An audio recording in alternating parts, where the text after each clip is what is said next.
ہر دور کے تقاضوں کو یہ کتاب اپنی تعلیمات، اپنے الفاظ، اپنے معنی، اپنے مفہوم سے اس کی یوں سمجھ لیجئے کہ اس کی رہنمائی کر رہی ہے اور اس کی پیشوائی کر رہی ہے۔ ناظرین کرام، قرآن مجید حضور نبی کریم صلی اللہ علیہ وآلہ وسلم کا معجزہ اور اس کی عظمت کے تعلق سے، اس کی وسعت اور جامعیت کے تعلق سے، اس کی فصاحت اور بلاغت کے تعلق سے، قرآن مجید بحیثیت معجزہ، اس کا آج ہم ذکر کریں گے، گفتگو اس پر کوشش ہوگی کہ اس پر گفتگو کی جائے۔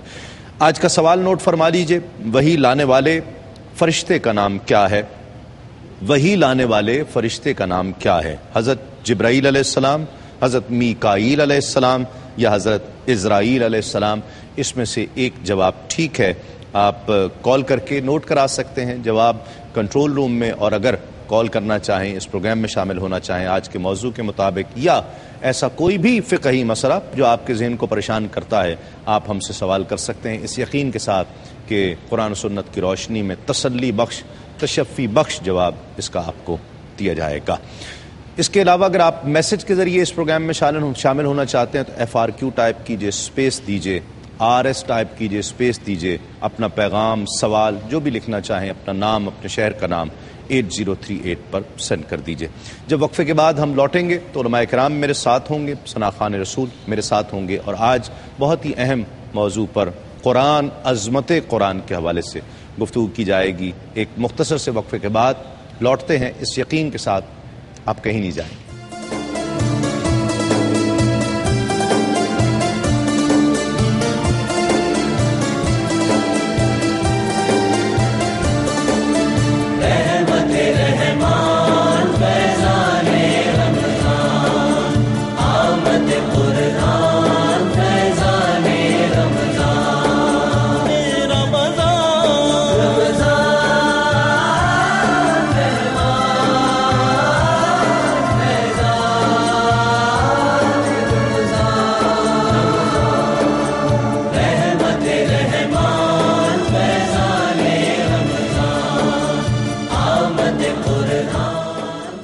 ناظرین خوش آمدید، آپ پروگرام دیکھ رہے ہیں رحمت سحر، تسلیم صابری کے ساتھ۔ سوال نوٹ کر لیجئے، وحی لانے والے فرشتے کا کیا نام ہے؟ حضرت جبرائیل علیہ السلام، حضرت میکائیل علیہ السلام یا حضرت اسرائیل علیہ السلام؟ ان تینوں میں سے ایک جواب ٹھیک ہے۔ کنٹرول روم میں کال کر کے آپ جواب نوٹ کرا سکتے ہیں اور مقابلے میں شریک ہو جائیں گے۔ جنون گارمنٹس والوں کی جانب سے گفٹ ہیمپر اور ہاشمی والوں کی جانب سے گفٹ ہیمپر آپ کے لیے پیش کیا جائے گا۔ عظمت قرآن یہ آج کا موضوع ہے، اور بہت دلچسپ اور انفارمیٹو گفتگو ہونے جا رہی ہے، اور اس ایسی گفتگو سے میں سمجھتا ہوں کہ ان لوگوں کی بھی کہ جن کی رغبت بہت زیادہ نہیں ہے، اللہ کرے کہ وہ رغبت بھی پیدا ہو، قرآن مجید سے مزید محبت۔ ایک تو ہمارے قلب کے اندر ایک بحیثیت مسلمان ایک محبت کا جذبہ موجود ہے، اور اس کا ہمیں اندازہ ہے۔ مزید محبت بڑھانے کے لیے آج یہ ٹاپک رکھا گیا ہے، تو ضرور دیکھنا چاہیے۔ آج کا یہ موضوع، اس پر گفتگو ہے، اور یہ قرآن مجید کا حق بھی ہے ہم پر کہ ہم اس انداز سے اس کا ذکر کریں۔ ہمارے ساتھ تشریف فرما ہے آپ کی بہت ہی جانی پہچانی، ہر دل عزیز، محبوب شخصیت، جن کی گفتگو آپ بھی ہم سب بہت زیادہ پسند کرتے ہیں، بہت ذہانت کے ساتھ، بڑی متانت کے ساتھ سوال کا جواب دیا کرتے ہیں اور دلوں میں اترتا چلا جاتا ہے۔ الفرقان اسکالرز اکیڈمی کے ڈائریکٹر ہیں علامہ مفتی محمد اکمل صاحب، ہمارے ساتھ تشریف فرما ہے۔ ان کے ساتھ تشریف فرما ہے ممتاز اسکالر ہیں، حافظ وقاری، قرات کے حوالے سے آپ انہیں جانتے ہیں، اور بہت خوبصورت انداز ان کا اور خوبصورت گفتگو بھی کرتے ہیں۔ ہمارے ساتھ تشریف فرما ہیں ڈاکٹر عطاء المصطفیٰ جمیل راٹھور صاحب، اور ایک خوش آواز، خوش انداز ثنا خاں، بلا شبہ عالمی شہرت یافتہ ثنا خاں، پوری دنیا میں جن کی فین فالوئنگ بھی ہے اور پسند بھی کیا جاتا ہے، الحاج سید فرقان قادری صاحب۔ السلام علیکم آپ تینوں مہمانوں کا بہت شکریہ۔ فرقان بھائی کیسے ہیں؟ اللہ بات آغاز کریں کلام سے۔ ہم سے بسم اللہ۔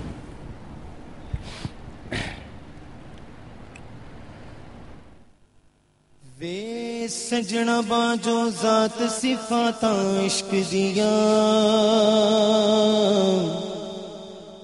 وکھری کلی دن تیرا تا عشق دیا،